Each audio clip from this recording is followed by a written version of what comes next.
Three സ്റ്റാർസിൻ്റെ പുതിയൊരു വീഡിയോയിലേക്ക് എല്ലാ കൂട്ടുകാർക്കും സ്വാഗതം. അന്നേരം എന്നോട് ഒരു കമൻറ്റ് ഇട്ടിട്ടുണ്ടായിരുന്നു, ഫുൾ ഡേ വിശേഷങ്ങൾ ചെയ്യുമോ എന്ന് ചോദിച്ചിട്ട് കേട്ടോ. പക്ഷെ എനിക്ക് ഫുൾ ഡേ എടുക്കാൻ പറ്റിയിട്ടില്ല, എന്നാലും ഞാൻ ഏകദേശം എടുത്തിട്ടുണ്ട് കേട്ടോ. അന്നേരം വൈകുന്നേരത്തെ വിശേഷങ്ങൾ ഞാൻ പോകും വഴികൾ പറയാം. പിന്നെ രാവിലെ 5 മണി 5:15 5 മണിക്ക് അലറാൻ വെച്ചിട്ട് 5:15 ആകുമ്പോൾ എണീക്കുക. അലറ അടിച്ച പാടന്നെ എണീറ്റ് വരൽ നടക്കില്ല. അന്നേരം 5:15 ആകുമ്പോഴത്തേക്ക് പതുക്കെ എണീറ്റ് വരും കേട്ടോ. എണീറ്റ് വരാൻ നല്ല കുരാക്കുരി ഇട്ടായിരിക്കും ആ സമയത്ത്. പിന്നെ കുറച്ച് നേരമൊക്കെ വെളുത്ത് വരുമ്പോഴത്തേക്ക് കുറച്ച് സമയം എടുക്കും കേട്ടോ. ഒരു 6 മണിയൊക്കെ ആവും. ഇവിടെ വെളിച്ചം വന്ന് തുടങ്ങുമ്പോൾ 6 മണി കഴിയും വെളിച്ചം ഏകദേശം നമ്മളവിടെ എത്തുമ്പോഴത്തേക്കും. അന്നേരം നമ്മൾ ഈ ചുള്ളി കൊണ്ടുവയ്ക്കുന്നതുകൊണ്ട് രാവിലെ തീ പിടിപ്പിക്കുക എന്നുള്ള കാര്യം കുറച്ച് എളുപ്പമുള്ള കാര്യമാണ് കേട്ടോ.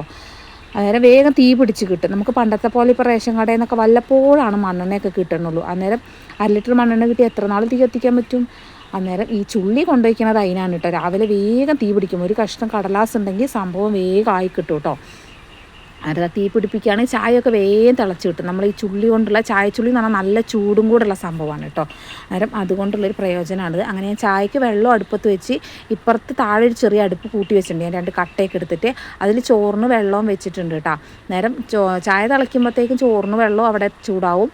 അന്നേരം ഉരുളക്കിഴങ്ങും ഉള്ളിയും തക്കാളിയും കൂടിയാണ് കേട്ടോ കറി വെക്കുന്നത്. അന്നേരം എൻ്റെ ഒരു കാര്യത്തിൽ കുറേ കൂടി വരുന്നുണ്ട് കേട്ടോ. അത് വല്ലാത്തൊരു പ്രശ്നമാണ്. അതിൽ ഉരുളക്കിഴങ്ങും ഉള്ളിയൊക്കെ അടുപ്പത്ത് വെച്ചിട്ടുണ്ട് വേകാൻ. അതിലേക്ക് കുറച്ച് മഞ്ഞൾപ്പൊടിയും മുളക് പൊടിയും കൂടി ഇട്ടിട്ട് വെക്കുന്നുണ്ട് കേട്ടോ, അന്ന് വെന്ത് കിട്ടാൻ വേണ്ടിയിട്ട്. അങ്ങനെ ഇത് അടുപ്പത്ത് വെച്ചിട്ട് വേണം നമുക്ക് പോയി അരി ഇടുകയൊക്കെ ചെയ്യാനുണ്ട്. വെള്ളം അവിടെ നന്നായിട്ട് ചൂടായി കിടക്കുന്നുണ്ട് കേട്ടോ, ചോറിനുള്ള വെള്ളം. ആരും എണീറ്റിട്ടൊന്നുമില്ല, കുട്ടികളൊക്കെ എണീറ്റ് വരുമ്പോൾ കുറച്ച് നേരമാവും. അതിപ്പോൾ 2 ദിവസമായിട്ട് ഇപ്പോൾ ചക്കരയ്ക്കും രാവിലെ 8:15 ആകുമ്പോഴത്തേക്ക് പോകുന്നുണ്ട് കേട്ടോ. അവർക്ക് ആഗസ്റ്റ് 15 എന്തൊക്കെയോ പരിപാടികളുണ്ട്, അതിൻ്റെ റിഹേഴ്സലും കാര്യങ്ങളൊക്കെ ആയിട്ട് നേരത്തെ പോകുന്നുണ്ട് കേട്ടോ. പൊന്നൂസിനും 8:15 പോകണം. കുഞ്ഞാപ്പക്കുട്ടിക്ക് മാത്രം പിന്നെ 9 മണിയാകുമ്പോൾ പോയാൽ മതി. അതിൻ്റെ ഇടയിൽ കൂടുതൽ ചോറിന് അരിയൊക്കെ അടുപ്പത്തിട്ടിട്ടുണ്ട്. നമ്മളെ കഷ്ണങ്ങൾ ഇവിടെ ഇരുന്ന് അടിപൊളിയായിട്ട് വേകുന്നുണ്ട് കേട്ടോ. നേരം എനിക്ക് രാവിലത്തെ കട്ടൻ ചായ കുടിച്ചിട്ടില്ല, അന്നേരം അതൊന്ന് കുടിക്കണം, എന്നാലാണ് നമ്മളത്തെ രാവിലത്തെ ജോലികൾക്ക് ഒരു ഉന്മേഷം കിട്ടുള്ളൂ കേട്ടോ. ഇപ്പോൾ അതാ നേരമൊക്കെ ഏകദേശം വെളുത്ത് വന്നിട്ടുണ്ട്. ഏകദേശം 6 മണിയൊക്കെ കഴിഞ്ഞിട്ടുണ്ട് കേട്ടോ. അവിടത്തേക്ക് നേരമൊക്കെ ഇതാ കുറച്ച് നിങ്ങൾക്ക് കാണാൻ പറ്റും, അവിടെ കുറച്ച് വെളിച്ചമൊക്കെ വന്ന് തുടങ്ങിയിട്ടുണ്ട് കേട്ടോ. നേരെ വേറെ ആരും എണീറ്റിട്ടില്ല, അതുകൊണ്ട് എനിക്ക് മാത്രമേ ചായ ഞാൻ ഒരു ഗ്ലാസ് എടുത്തിട്ടുള്ളൂ. ബാക്കി ഞാൻ അവിടെ കൊണ്ടുപോയി മൂടി വെച്ചു. അവരിനി ബ്രേക്ക്ഫാസ്റ്റ് കഴിക്കുമ്പോൾ ചായ കുടിച്ചോളൂ. അത് ഞാൻ കട്ടൻ ചായ കുടിയും കഴിഞ്ഞു. പിന്നെ ഉപ്പേരിക്ക് ബീൻസാണ് കേട്ടോ. അന്നേരം ബീൻസ് ഇപ്രാവശ്യം വാങ്ങിച്ച ബീൻസ് നല്ല ബീൻസ് കേട്ടോ, നല്ല ചള്ള് ബീൻസ്. ചില പ്രാവശ്യം ബീൻസ് വാങ്ങിക്കുമ്പോൾ ഭയങ്കര മൂത്ത ബീൻസൊക്കെ ഉണ്ടാവും, അവരിങ്ങനെ വാരിയിട്ട് തരുമല്ലോ ചെയ്യുക. അന്നേരം ഇപ്രാവശ്യം നല്ല ബീൻസ് ഉപ്പേരി വെച്ചിട്ടാണെങ്കിലും അരിയാനാണെങ്കിലും അരിയുമ്പോഴേ എനിക്ക് തോന്നി നല്ല ടേസ്റ്റ് ഉണ്ടാവും. നല്ല ടേസ്റ്റുള്ള ബീൻസ് ആയിരുന്നു കേട്ടോ. കഴിക്കാത്ത എൻ്റെ പൊന്നൂസും കഴിച്ചില്ല. ഈ പൊന്നൂസിന് ഇമാതിരി സാധനങ്ങളൊന്നും പൊന്നൂസ് കഴിക്കില്ല. അത് ശരീരത്തിന് നല്ല സാധനങ്ങളൊന്നും എൻ്റെ പൊന്നൂസ് കഴിക്കില്ല കേട്ടോ. അങ്ങനെ ഇതാ കറിക്കുള്ളതൊക്കെ കിഴങ്ങൊക്കെ വെന്തിട്ടുണ്ട്. അന്നേരം ഞാൻ തേങ്ങ അരയ്ക്കുന്നില്ല കേട്ടോ. തേങ്ങ അരയ്ക്കാണ്ട് ഒരു താളിപ്പ് കറിയാണ്. മല്ലിപ്പൊടിയും മുളക് പൊടിയും ഒക്കെ ഒന്ന് എണ്ണയിലിട്ട് ചൂടാക്കി എടുത്തിട്ട് അങ്ങ് ഒഴിക്കുവാണ് കേട്ടോ ചെയ്യുന്നത്. അന്നേരം വേറെ മസാലയൊന്നും ചേർക്കണില്ല. ഇങ്ങനെ മതി. ഇവിടെ എല്ലാവർക്കും തേങ്ങ അരച്ച കറീനേക്കാളും കൂടുതൽ ഇഷ്ടം താളിച്ച കറികളോടാണ് കേട്ടോ. നേരം നമുക്ക് താളിച്ച കറി ഉണ്ടെങ്കിൽ അതിൻ്റെ കൂടെ ഒരു മീൻ വറുത്തതോ മുട്ട വറുത്തതോ ഒരു ഉപ്പേരിയോ എന്തെങ്കിലും ഉണ്ടെങ്കിൽ നമുക്കത് മതി. അങ്ങനെ ഒരുപാട് ആഡംബരമായിട്ടുള്ള ഫുഡൊന്നും വേണമെന്നൊന്നുമില്ല കേട്ടോ. അല്ലെങ്കിൽ ഇറച്ചി മീനുണ്ടെങ്കിൽ ഫുഡ് കഴിക്കുള്ളൂ, അങ്ങനത്തെ നിബന്ധനകളൊന്നും നമുക്കില്ല. നമ്മൾ എന്തിനോടും അഡ്ജസ്റ്റഡ് ആയിട്ട് പോകുന്ന ആൾക്കാരാണ്. അതുകൊണ്ട് എവിടെ കൊണ്ടിട്ടാലും ജീവിച്ച് പോയിക്കോളും. പിന്നെ നമ്മളെ വീഡിയോസ് ഇപ്പോൾ ആഴ്ചയ്ക്ക് 2 എണ്ണമൊക്കെ വരുന്നുള്ളൂ. കാരണം കണ്ടൻറ് ഇല്ലാണ്ട് വെറുതെ ഡെയിലി വീഡിയോസ് ചെയ്തിട്ട് എന്താ കാര്യമുള്ളത് എനിക്കറിയില്ല. എന്നും ഈ അടുപ്പും ഞാനും വിശേഷങ്ങളും മാത്രമല്ലേ ഉള്ളൂ, പ്രത്യേകിച്ച് വേറെ വിശേഷങ്ങളൊന്നും പറയാനില്ല. അതൊക്കെ ഞാൻ ചെറിയ ഷോർട്ടായിട്ടൊക്കെ ഇടുന്നുമുണ്ട്. പിന്നെ എന്താ ലോങ് വീഡിയോ ആയിട്ട് ഇടുക, അതുകൊണ്ടാണ് കേട്ടോ ഇടാത്തത്. എന്താ കറിയൊക്കെ ആക്കി ഉപ്പേരിക്കുള്ളതും കൂടെ അടുപ്പത്തേക്ക് വെച്ചിട്ടുണ്ട്. നമ്മളെല്ലാ കാര്യങ്ങളും നമ്മൾ ഈ ഒരു അടുപ്പിലും അപ്പുറത്തുള്ള ചോറ് മാത്രം അപ്പുറത്തെ അടുപ്പിലും വെക്കുന്നുള്ളൂ കേട്ടോ.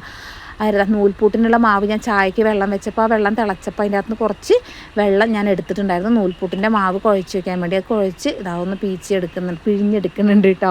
അന്നേരം നൂൽപൂട്ടിന് പിഴിഞ്ഞത് അടുപ്പത്ത് ഉപ്പേരി ആക്കിയതിന് ശേഷം അതും കൂടെ അടുപ്പത്തേക്ക് വെച്ചിട്ടുണ്ട് കേട്ടോ. എങ്ങനെ പോലും 8 മണിയാകുമ്പോഴത്തേക്ക് നമ്മളെല്ലാം റെഡി ആവും കേട്ടോ. അല്ല കുട്ടിയൊക്കെ 3 ആൾക്ക് കഴിക്കാനുള്ളതും കൂടെ എടുത്തിട്ട് ഒരു സെറ്റും കൂടെ അടുപ്പത്ത് വെച്ചിട്ടുണ്ടായിരുന്നു.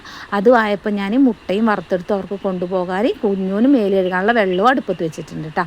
നേരെ കുട്ടികൾക്ക് ഇതാണ് ഫുഡ് കൊടുത്തു വിട്ടത്. കുഞ്ഞുന് മാത്രം ലേശം ചാറുകറി മതി. പൊന്നും അധിക ദിവസങ്ങളിൽ ചാറുകറി കൊണ്ടുപോകില്ല. മുട്ട വറുത്തത് ഉപ്പേരി ഉണ്ടെങ്കിൽ അവൾക്കത് മതി കേട്ടോ. ഒരാളുടെ ഫുഡൊക്കെ കഴിച്ചിട്ട് കൈ കഴുകാൻ പോവുകയാണ് കേട്ടോ. അന്നേരം ഞങ്ങൾക്കൊന്ന് അമ്പലത്തിൽ പോവുകയും വേണം. അതുകൊണ്ടാണ് സ്പീഡപ്പായിട്ട് പണിയെടുക്കുന്നത്. അതുകൊണ്ടാണ് എനിക്ക് വൈകുന്നേരത്തെ വീഡിയോസ് എടുക്കാൻ പറ്റാത്ത എന്താണെന്ന് വെച്ചിട്ടുണ്ടെങ്കിൽ, കുട്ടികൾ വന്നു കഴിഞ്ഞിട്ടുണ്ടെങ്കിൽ ആദ്യം വരുന്ന ആൾ വേഗം കുളിച്ച് ഫുഡ് കഴിച്ച് അയാൾക്കുള്ള ഹോംവർക്കും കാര്യങ്ങളും രണ്ടാമത്തെ ആൾ വേഗം ചെയ്യണം. എന്നാലാണ് മൂത്ത ആൾ വന്ന് ഭക്ഷണമൊക്കെ കഴിച്ച് അവളുടെ കാര്യങ്ങളൊക്കെ കഴിഞ്ഞ് വരുമ്പോഴത്തേക്ക് രണ്ടാമത്തെ ആളുടെ ഫോൺ പരിപാടി കഴിയത്തുള്ളൂ. അന്നേരം വന്നു കഴിഞ്ഞാൽ പിന്നെ എനിക്ക് ഫോൺ കിട്ടത്തില്ല. അതാണ് പ്രശ്നം. പിന്നെ കുഞ്ഞൂന് എന്തെങ്കിലും ടീച്ചേഴ്സ് വോയിച്ചിട്ടുണ്ടെങ്കിൽ അതൊക്കെ നോക്കും. അങ്ങനെയുള്ള ആവശ്യങ്ങൾക്ക് എനിക്ക് ഫോൺ കിട്ടത്തുള്ളൂ. പിന്നെ അവർ ഭക്ഷണം കഴിക്കാൻ പോകുന്ന സമയത്ത് അങ്ങനെയൊക്കെയാണ് ലേശം കമൻസിനൊക്കെ ഞാൻ റിപ്ലൈ കൊടുക്കുന്നത്. അവർ വൈകുന്നേര സമയത്ത് നമുക്ക് അതുകൊണ്ട് ഫോൺ അധികം കിട്ടത്തില്ല. രണ്ടുപേരും മാറി മാറി അവരെ കാര്യങ്ങൾക്കായിട്ട് അങ്ങനെ പോകും. പിന്നെ ഇതാ ഞാൻ മുറ്റമൊക്കെ അടിച്ചു, അലക്കാനുള്ളത് അലക്കുകയൊക്കെ ചെയ്യുവാണ് കേട്ടോ. ഇതൊക്കെ ചക്കര പോണയിൽ മുന്നെയാണ് കേട്ടോ ഈ എടുക്കണത്. ഇപ്പോൾ സമയം 8 മണി ആവുന്നേ ഉള്ളൂ. ചക്കരേൻ്റെ വണ്ടി 8:15 ഞാൻ പറഞ്ഞില്ല, കുറച്ച് ദിവസമായിട്ട് നേരത്തെ 2 ദിവസം നേരത്തെ വരുന്നുണ്ട്. 8:15 വരിക. അന്നേരം അവൾ പോകുമ്പോഴത്തേക്ക് എനിക്ക് പുറത്തെ പണികൾ എടുത്ത് തീർത്താലേ അത് വീഡിയോസിൽ ഉൾപ്പെടുത്താനും പറ്റത്തുള്ളൂ. അല്ലെങ്കിൽ എനിക്ക് എടുത്ത് തരാൻ ആളുണ്ടാവില്ല. പൊന്നൂസ് എങ്ങനെ പോലും സമയം കിട്ടില്ല. പിന്നെയും ചക്കരയ്ക്കാണ് പിന്നെയും സമയം കിട്ടത്തുള്ളൂ കേട്ടോ. കുഞ്ഞാപ്പൂക്കുട്ടി എടുത്ത് തരും. പക്ഷേ ഇവിടെ നിന്ന് വന്നിട്ട് അവളെയും കൊണ്ട് എടുപ്പിക്കാൻ പറ്റത്തില്ല കേട്ടോ. അലക്കിക്കൊണ്ടിരിക്കുന്ന സമയത്ത് ചക്കരേൻ്റെ വണ്ടി വന്നു, അവൾ പോയി. പിന്നെ കുഞ്ഞാപ്പൂക്കുട്ടീനെ ഞാൻ അലക്കലൊക്കെ കഴിഞ്ഞ് പോയി കുഞ്ഞാപ്പൂക്കുട്ടീനെ റെഡിയാക്കി അവളെ പറഞ്ഞു വിട്ടു കേട്ടോ. ഈ ഒരു ടാസ്ക് എൻ്റെ വലിയ ടാസ്ക്കാണ്. ആളുടെ മുടി കെട്ടുക എന്നുള്ളതാണ് ഏറ്റവും വലിയ ടാസ്ക്. അത് ഇതിലേ പിടിക്കുമ്പോൾ അതിലേ പോകുന്നൊരു വലിയ ടാസ്ക്കാണ് കേട്ടോ. അത് 2 കൊമ്പ് കെട്ടിയാൽ മാത്രമേ സ്കൂളിലേക്ക് പോകത്തുള്ളൂ. പിന്നെ പാത്രം കഴുകാൻ കുറച്ചുണ്ടായിരുന്നു, അതൊക്കെ കഴുകി എൻ്റെ കുളിയൊക്കെ കഴിഞ്ഞ് ഞങ്ങളിത് അമ്പലത്തിലേക്ക് പോവാണ് കേട്ടോ. അത് ഞങ്ങൾ രണ്ടുപേരും കൂടെ അമ്പലത്തിൽ പോയിട്ട് കുറേ ആയിട്ടുണ്ടായിരുന്നു. പിന്നെ അമ്പലത്തിലൊക്കെ പോയി തൊഴുത് കുറച്ച് സാധനങ്ങളൊക്കെ വാങ്ങി ഞങ്ങൾ രണ്ടുപേരും തിരിച്ച് വീട്ടിലോട്ട് പോന്നു. ഇതാട്ട പ്രസാദമൊക്കെ ഉണ്ട് പൂജേൻ്റെ. അത് ശ്യാമേട്ടൻ വന്നപാട് കുറച്ച് കുടിച്ചു. പിന്നെ ബാക്കിയുള്ള മക്കൾക്ക് എടുത്തു വെച്ചു. പൊന്നൂസ് വൈകുന്നേരം സ്കൂളിൽ വന്നപ്പോൾ പിന്നെ അവൾക്കൊരു മത്സരത്തിൻ്റെ സമ്മാനം കിട്ടിയിട്ടുണ്ടായിരുന്നു. പോസ്റ്റർ വരച്ചതിൻ്റെ ഒരു പുസ്തകമാണ് കേട്ടോ, ലൈബ്രറി പുസ്തകമാണ് കിട്ടിയത്. പിന്നെ കുഞ്ഞാപ്പക്കുട്ടിക്ക് ഐഡൻറ്റി കാർഡ് കിട്ടിയ വിശേഷങ്ങൾ, ചക്കരൻ്റെ ഡാൻസിൻ്റെ വിശേഷങ്ങൾ, അങ്ങനെ അവരെ ഓരോരോ വിശേഷങ്ങൾ പറച്ചിലും കാര്യങ്ങളൊക്കെ ആയിരുന്നു വൈകുന്നേരം. അത് ഇത്രയൊക്കെ എനിക്ക് വീഡിയോ എടുക്കാൻ പറ്റിയിട്ടുള്ളൂ. ബാക്കി വൈകുന്നേരം വിശേഷങ്ങളായിട്ട് പിന്നെ കാണാം കേട്ടോ.